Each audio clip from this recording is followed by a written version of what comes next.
Back here on Bird Street 65, McMullen and McDonald hanging with you. Now hanging with us is Scott Grayson from Fox 29 and the host of Preps and Locks. Easy question for me to start with you, Grayson, today. For weeks, we led up to basically every single day before the Thursday schedule reveal, talking about how's it going to play, where they're going to put the Eagles, blah, blah, blah, blah, blah.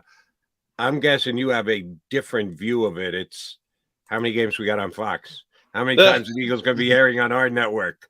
Forget primetime. Screw primetime. We don't want any part of primetime. We want Sunday at Johnny Mac's favorite time. Sunday at 1 on Fox 29. How much of a little tenor was in the rooting interest of, we got to keep the homeboys home on our network. Well, it's interesting you mention the time. I mean, you're certainly going to get your number of games on Fox as it is. But you got less this year. That's not fact. They got too many primetime games. They're pulling games. There are years where you got those two out-of-division road games, the AFC competitor. Boom. That means that they've got the other 14 games on Fox. Not the case with as many primetime games as the Eagles are penned in for. Well, now you're adding in Peacock and Amazon Prime, and, it's getting smaller and smaller. And not only that, but then the ones that we do have on Fox, as I'm sure John's not happy about, many of them are 425. Yeah, man. It's a different schedule, that's for sure. Which means more time in the parking lot for the fans to wake up and enjoy the morning and the tailgating. So look, in terms of the schedule, I thought you were going a different route.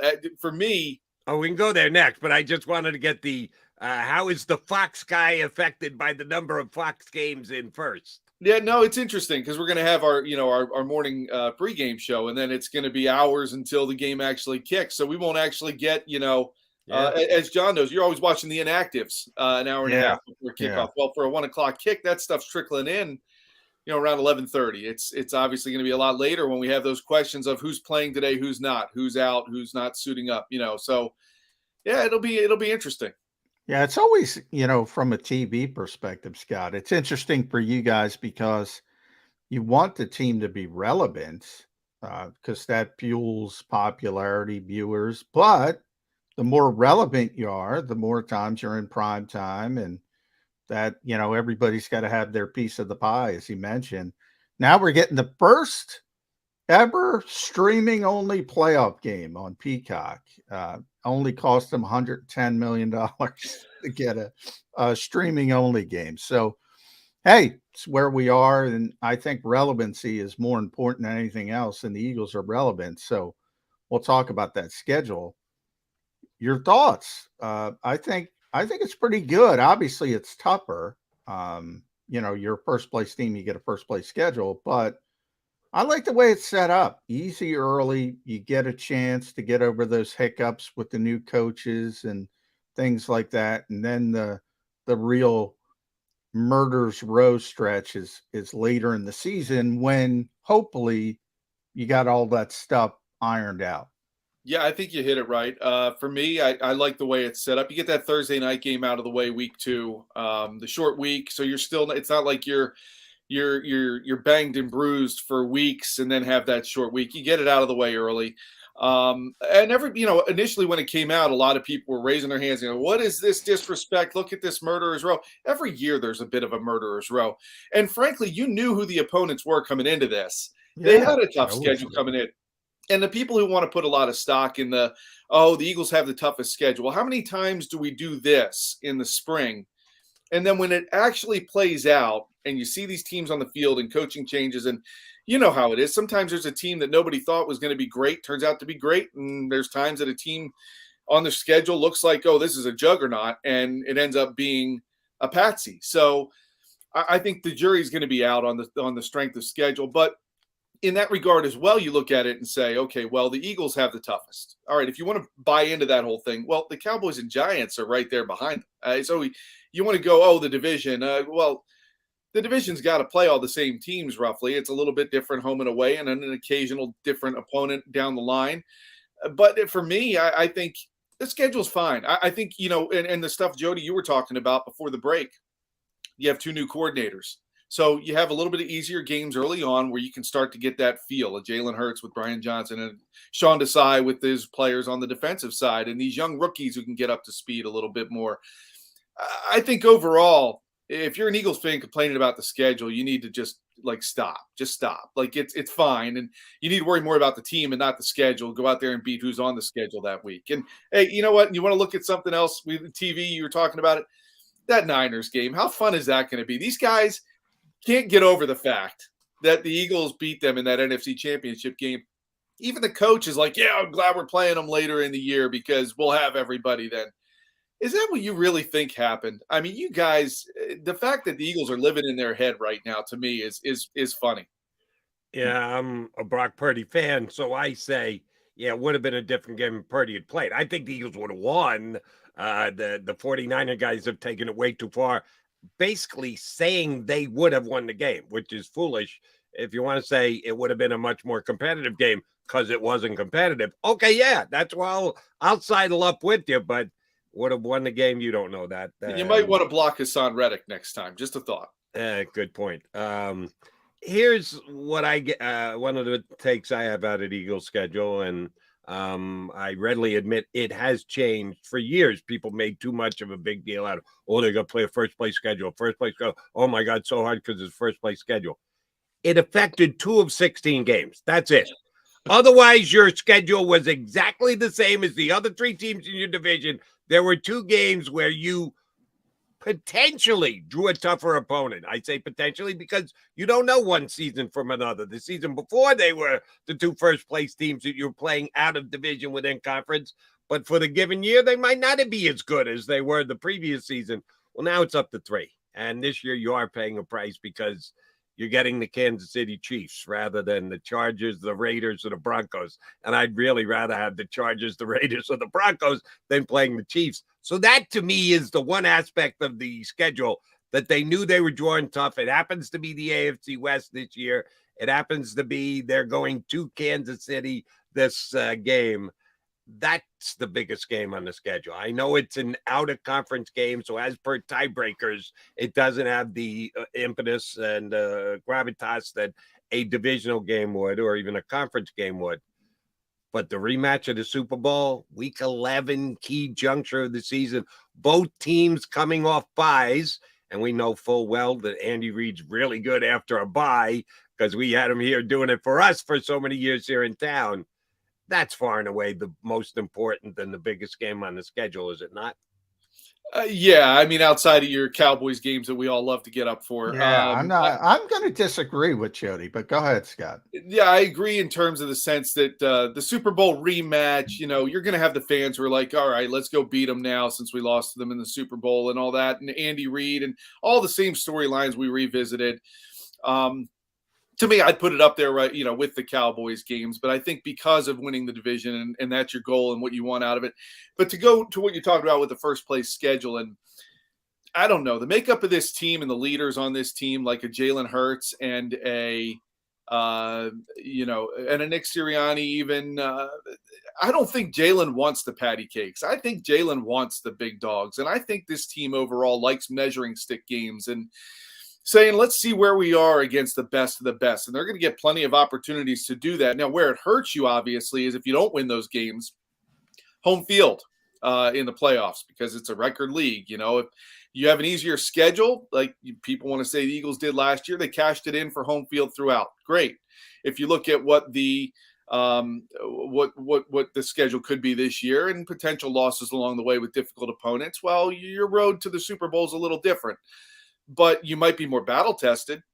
You might have a better beat on what you need to fix throughout the season than rolling over people all the time. And what you see and what you feel on Jalen Hurts is I think this guy wants the tougher schedule, wants the ability every week to go out there. I mean, if you can't get up for a game in this schedule, there's a real problem because there's somebody every week waiting to take you down with a target on your back with somebody just as good on the other side.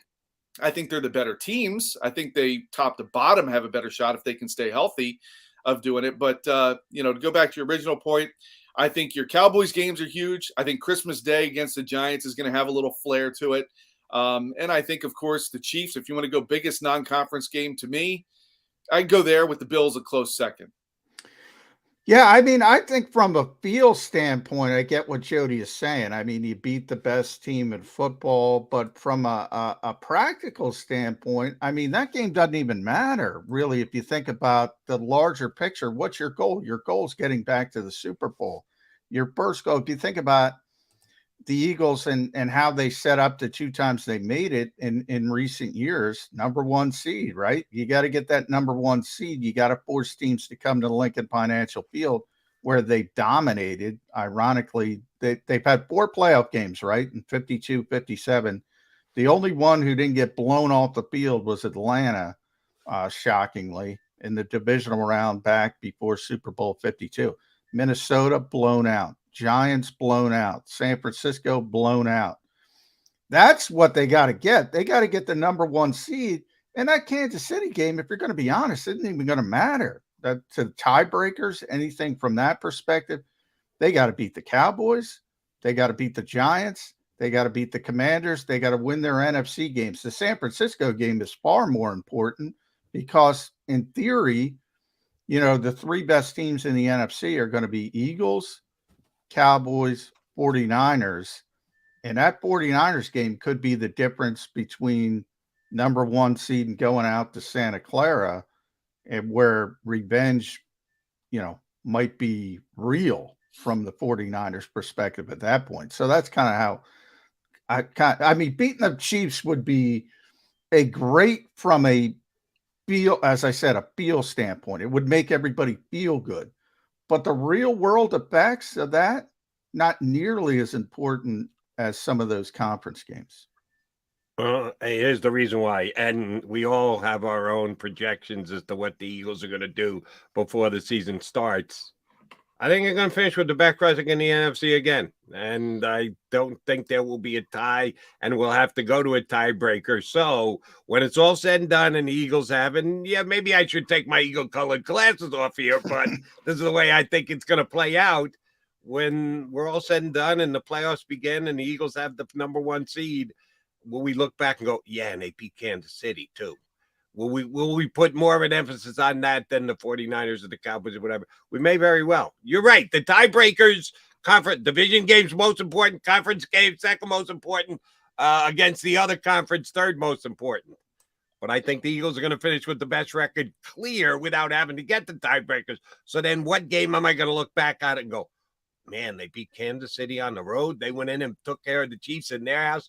Yeah, that's why I make that their most important game. It starts from a position of maybe over-optimism, but that's where I sit right now as to how the season's going to go. Well, and as we've pointed out in this conversation, I think you guys are going to have a great time in season because every week there is a storyline on this schedule that is going to drive the week for us, and all of us are going to have plenty to talk about each and every week with what's at stake, who they're playing up against, what kind of a test is this, where are they going to be tested in this regard or that regard.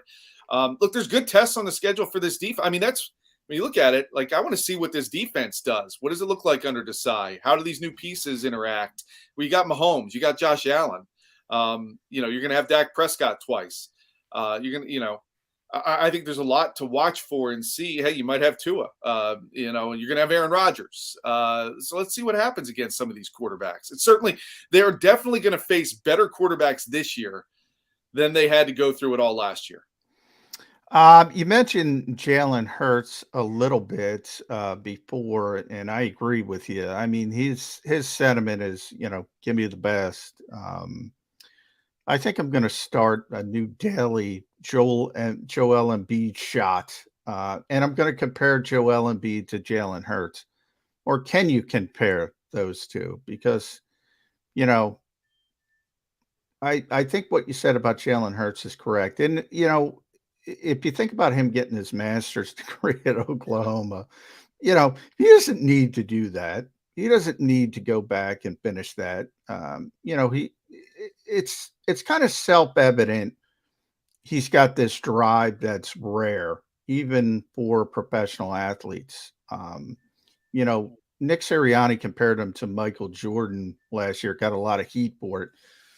And I don't think that the comp he was making, Scott, was the athleticism or his stature in the game. It was that drive. How rare do you think that is with professional athletes? Oh, it's absolutely rare, and it is special, and it's been fun to watch so far. And I think the exciting part is this guy's still so young. You want to say he's inexperienced, but he's already been to a Super Bowl. He's already been in the running for an MVP. And you look at it and go, wow. I mean, I've told my kids, it's like there are few role models in sports anymore. He's one of them. And I think he's a guy that's going to be a lot of fun to watch. I'm glad they locked him up, obviously, for a long term. But it's the intangibles. It's the thing, we agree he would rather play a tougher schedule. Well, how many guys want to go out and, like maybe a Joel, as you pointed out, want to win an MVP because you ran through patsies and you did big games, maybe not against big opponents at times. And to me, I just look at this guy and I see a guy who, you're right, finishing the master's degree. You just had hundreds of millions of reasons to say, I don't need to do this anymore. and he did. He finished it anyway because it mattered to him. That kind of stuff matters to him. Finishing things, right? Not quitting, not giving up, finishing it. And the level of detail, the attention to detail. I think this guy, and you want to point out something, what came to mind right away for me with the Masters was obviously he had to keep studying, he had to keep working. Well, there's a guy out in Arizona whose contract had to include studying built into it. Yeah. This guy is this guy's crazy. I mean, Jalen Hurts is amazing, and I'm so excited he's here because it's the stuff. Granted, what he does on the field is great. You want to see him succeed there, of course, more than anything else, because this is a results-driven business and a results-driven league. But the way he goes about it, how hard he works to be the best. You don't get the sense he's going to be one of those guys who's like, hey, I got the contract now. I can just kind of mail in the rest of this. I'm set for life, and so are my kids and perhaps my grandkids. No, he's going to want to be one of the highest paid guys next time around, too. He's going to want to win that MVP every year if he can. But more important than that, he wants the Super Bowl ring. And I think that's what bothers him more than anything else, is that ring is not on that finger after last season. And it's going to drive him, and as a result, trickle down and drive this team through this difficult schedule we talked about. And I think it's going to be a lot of fun to watch. But this guy's – he's a role model, and there aren't many of them in this sport or in the sports world anymore. All right, I'll go down a Joel comparison road like John did, but into a different avenue. Not the competitive nature, but leadership. That's one of the places where I think Embiid does come up a little short. He's not really a leader. He's a free spirit, and when he's out there, he plays hard, gives it his all, but he's not going to be the guy who's rallying the troops or getting on a teammate when he's making a mistake or not giving the proper effort. Jalen Hurts is as good a leader as you're going to find. They can use that this year with two new coaches as coordinators, some turnover in the staff and the like. And you look to your coaching staff to do leading as well. Can Jalen even ratchet that up more? Because we consider him a phenomenal leader to begin with. Is there another level to as much as his leadership could mean to this team this year? It's going to be interesting because a year ago, right, we were all asking the questions, can he be the franchise quarterback? Now he is the franchise quarterback. And he walks into the locker room right now already as that guy. He had to earn that leadership last year. So it's a little bit of a different season already in the sense that he's walking in the door before day one of the season as the leader of the team and the pronounced leader from key veterans. I mean, how many key veterans look at him and say, he's our leader? Guy's much older than him. And to me, the leadership, you're right. It's one of the things that bugs me the most about the Super Bowl last year. You can call that holding on Bradbury, whatever. We were all robbed of seeing what Jalen Hurts would have done with that team in that moment down the final minute plus, right? And wouldn't it have been fun to watch and learn and see what would he have done? Would he have succeeded? Would he have failed? We don't know. And it's a shame because if you were to put Joel Embiid, and you're going back to your comparison with 24 seconds left, they've got the final shot. Is he going to take it? Does he want the ball in that situation? He's going to turn it over, Scott. You don't. Yeah, you just, So you really are getting on Joel's case. And quick reminder, he was the MVP of the NBA. He was. You can't take that away from him. but I saw other comparisons because it was almost a split screen moment with Bryce Harper running out of the dugout, wanting a piece of Jake Bird the other day. There's heart, there's leadership, there's fire. Jalen Hurts, there's heart, there's leadership, there's fire. Joel Embiid, can you really say all three things about him? Yeah, I don't know that you can. And but with Jalen Hurts and everything that relates to the Eagles, you got a special guy there with full of intangibles that you don't always see out on the field on Sunday because there's a lot of things going on behind the scenes, Monday through Friday and Saturday as well. He's a special player, and it's a shame. I think Joel's extremely talented, very versatile, can do a lot of things. If he would develop that fire, then maybe this franchise could get a little further in the second round. He's very gifted. That's what I'll say about Joel Embiid. But with Jalen, there's that old adage with coaches, Scott, when it comes to leaders. And it really is. It's kind of a simple test. When you win, it's we. When you lose, it's me.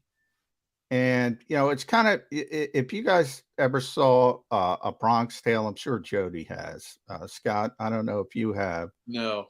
There's a Never great saw the movie scene. Bronx Tale? No, I need to. Really? Yeah, great movie. You got to watch Wow. it. I would have bet against that. On the list. By the next time we talk, I'll see it. There's a great commentary. You got to check it out. Yeah, there's a great and that scene. De Niro guy. He's okay too. He's as the star of the show. That the door test. When he's giving advice to the kid going out with the girl, and it's really simple. And it's, basically lock both doors. This is back when you didn't have electric locks. Obviously, it's in the 60s. And you make sure the door is locked. And if the girl doesn't reach over to open up your side, she's basically no good. Dump her right there. Very simple. Same thing with leadership in sports. If you start pointing fingers, again, you win, it's we. You lose, it's me as the leader. If they don't do that, drop them. Get rid of them. Look for another leader.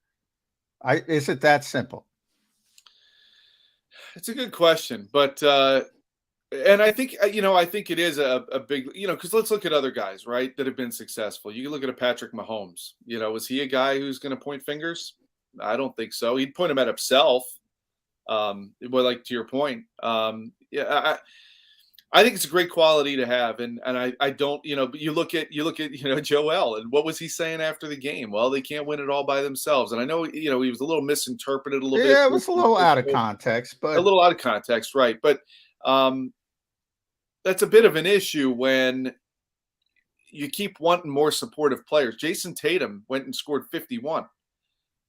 I mean, when in a big moment, big players step up. And they don't need anybody else with them. They're going to go take the bull by the horns and take care of it themselves. I know it's a 5-on-5 game, Joel, but you've got to be able to control the narrative a little bit yourself.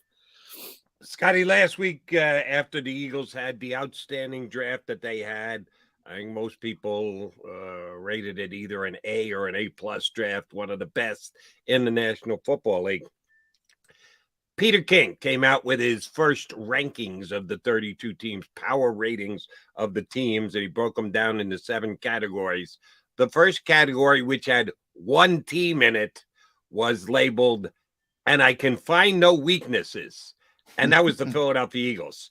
Talk about putting them on a pedestal and putting some pressure on them. Thanks very much, PK, for doing just that, because he had them by themselves, and he labeled the Philadelphia Eagles a team without a weakness. Little hyperbole from Peter King there? Well, first of all, it's hard to get that kind of praise from Peter King, so that tells you something. For me, yeah, they're on a pedestal. They're hated by every other team in the league, which is even further to the point they're going to have a huge target on their back every Sunday, and they've got to learn to play with that. But beyond that, I don't agree that they have no weakness. I think they've got to still figure out punter. They've got to figure out safety. To me, I'm not settled on that position yet. I'm not sold on linebacker entirely. They've got good key pieces everywhere. But if you're going to tell me that they're a perfect team, they're not a perfect team. There's no such thing as a perfect team. And one injury can totally derail everything for one team. But are they, at this point, when healthy, the most solid team? Probably. But it's not that they're without weaknesses, because in this day and age of salary caps, every team is going to have weaknesses somewhere. It's the nature of having to pay guys and navigate that salary cap. Now, is Howie doing some fuzzy, crazy math and making some things work and signing guys at the right times? You can start to see a little bit of a formula, getting guys in the final year of deals and having control over play. He's certainly adapting his methods, and I think it's working. Are they perfect? Are they without weaknesses? No, I think they have some places to shore up, and maybe they have the pieces on the team right now. And until we see the growth and the development throughout training camp and then into early in the season, you don't know. But for me, there are a couple of places where I go, I'm not sure they're perfect there. There's definitely some areas for improvement. At S Grayson Box 29, follow Scott on Twitter. Does a tremendous job. Host of props and locks on Box 29. I'm going to go the other route. Peter, Jody mentioned Peter can't find a weakness. Jody himself says don't have to beat the 49ers because you're going to lap them. It's not going to matter. No. Did you hear me use the word lap? Well, you're going to be so far ahead. It's no, not I didn't say that either. I just said they will. All right, will not come down to a tiebreak. It will not come down. What I said. All right. Winning by one game is lapping. Then I guess I said lapping, but I don't consider lapping a team beating them by one game in the My only point was you have tremendous optimism for this team to set up this question. NFL on CBS Twitter accounts. I'm not going to bury our friend Jeff Kerr from CBS, but whoever did this put out projected NFL records. Kansas City, as an example, 14-3, Buffalo 12-5, the Philadelphia Eagles 10-7. Disrespect from NFL on CBS. Can't find a weakness. I overstated Jody's. He got upset, but nevertheless, here we have an organization saying, whoa, they're coming back to the pack, 10-7. Would that be a disaster? How would you rate this team at 10-7? At 10-7, I would say obviously something went wrong, right? Maybe your defense didn't live up to what you had hoped it would be. Maybe your offense wasn't scoring as well as you'd like. There's definitely going to be a narrative that leads to that. Maybe somebody got hurt, a key player that made you less of a factor on one side or the other. I think they're deep in certain spots where it would take more than one injury. I even think, I'm okay with Marcus Mariota now over Gardner Minshew should Jalen go down for a few weeks. But 10-7, I think, would be a disappointment. I think, this team's running out. This fan base is running out of the disappointment of not winning the Super Bowl when they were favored, wanting to run it back, get right back there. And every expectation is they will for this fan base. That 10-7, I think, yes, would be a disappointment. Now, I like I said, there's got to be a reason for that. So when you do this at the beginning of the season and everybody's healthy, what is your reason for 10-7? Because to me, I don't think that makes sense. I agree with you, John. That is disrespect.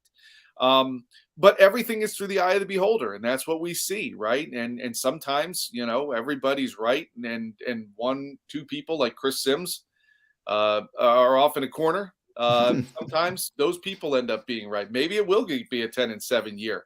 I don't see it. I know we run through the difficult schedule and all that. I don't see 10-7. I don't. Do they win the NFC East? I don't know. I'm willing to go that far. It's going to be a dogfight with Dallas, I think, and. We saw last year, you can't count out the Giants. They're going to be a factor in some way, shape, or form. But I still think this team is the favorite to win the division, and I don't 10-7 will not do that. All apologies to our friends over at CBS, and we've got a couple of them, Jeff Carr being one of them. I have others who come on my national show. If they're putting it out there as an entire CBS Sports NFL coverage package, yeah, shame on them. I got no problems looking right in the camera and going, shame on CBS for having them at only 10 wins. I'll give you an outlet that I would put more stock in. Again, I'm going to get myself in trouble here, bad mouth CBS. And that would be Vegas and the wagering lines. Here's where I would take more stock in what they're talking about millions of dollars bet. CBS, if the Eagles win 14 games, what's going to happen? The guy who put the number out of 10 is going to get called in the office by his boss, by his editor, and go, how the hell did we come up with 10? Was that you? Not going to be millions of dollars lost. The over-unders on the NFL, there are 2 teams in the league that have a higher over-under number than the Eagles, and that's the 49ers, which, yes, I disagree with that. I think the Eagles' number should be higher. And it's kind of weird because you got the juice involved with it, Mr. Props and Locks. Yeah. The Eagles are at 10.5, but they're minus 150 at over 10.5. The 49ers are at 11.5, but they're plus 115 to go over. So the juice kind of balances it out, even though the Eagles are a game behind the 49ers. And the other team at 11.5 are the Bengals. The odds makers have them. And again, their plus minus is plus at over 11.5 as compared to the Eagles' major minus at over 10.5. I don't think CBS can disrespect the Eagles. By the way, it is Will Brinson. So send your hate mail to Will Brinson. There was one individual. Yeah. It wasn't a collective. No. 10 and 5. It was never one a individual. collective. All right. It's never a collective. You bring up a great point about Vegas in the sense that they always seem to be right near that half, right? That half win, that half a point that either or half of a game that either wins or loses a bet. And you're right about the minus money next to the Eagles number. They're hedging their bets. They're saving themselves a little bit should they be wrong, right? And they want to entice you to maybe take that over. I think a lot of that is related to looking at difficulty of schedule right now. And you look at, again, the Niners have an easier schedule than the Eagles, depending on what you want to classify that as. And again, I'm one of those people who's not throwing a ton of stock in that now. Let me see how things play out by week 3 or 4. And you get a better feel for teams. But yeah, it's interesting in the sense that they aren't predicted to get more than that. And you bring up a great counter argument to the whole point of CBS saying 10-7. Well, Vegas is saying 10-7 or 11-6, depending on how you want to go on the other side of that half a win. And I think ultimately it may end up being 11-12 wins. Again, strength of schedule, somewhere you're playing these teams. You have to go to Kansas City. You do get San Francisco here. But you've got some tough games in there that, it's annoying to have to go to New England on Tom Brady Day, right? I'm saying the Eagles should bring Nick Foles as an honourary captain just to see if they handshake. Hey, he's available, Scott. I know he is. 1-day contract. Yeah. But there's things built in there. And I think they're going to go over 10.5. I would definitely take that. It's a little bit of a low number for Vegas, but there's reasons why they're there. And I'd love to, maybe they got the script ahead of time. I don't know, but, Will's plugged in, man. Will's one of their big wigs. So maybe he's got the script. Maybe. Right. Yeah. And, oh, by the way, just think about it for a second. If you wanted to play the under at 10.5, will the Eagles actually be 4 games worse than they were last year? There's a lot of different ways you can break that down. They're 14-3.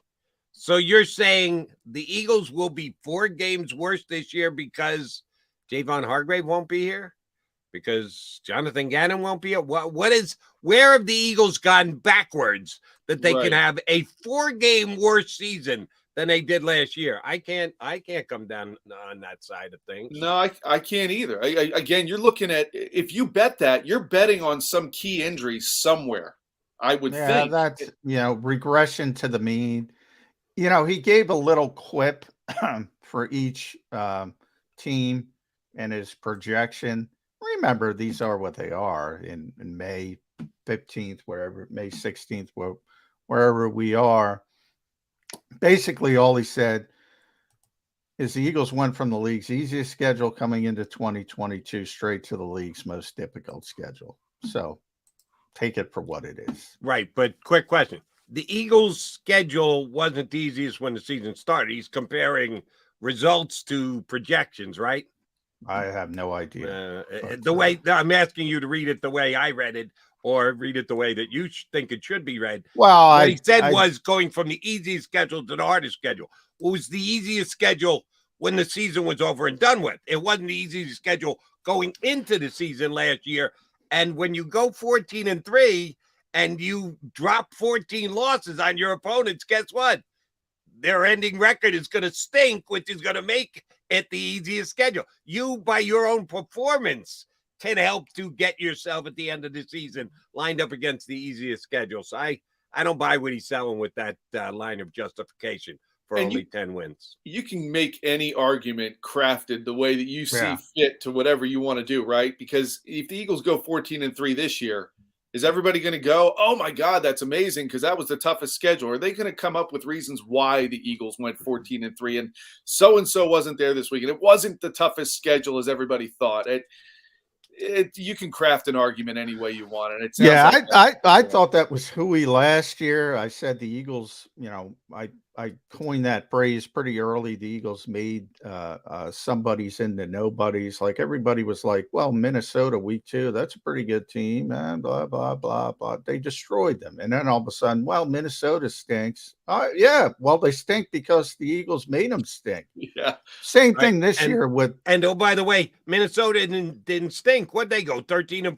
13-4, yeah. But they stink because the Eagles beat them. Right.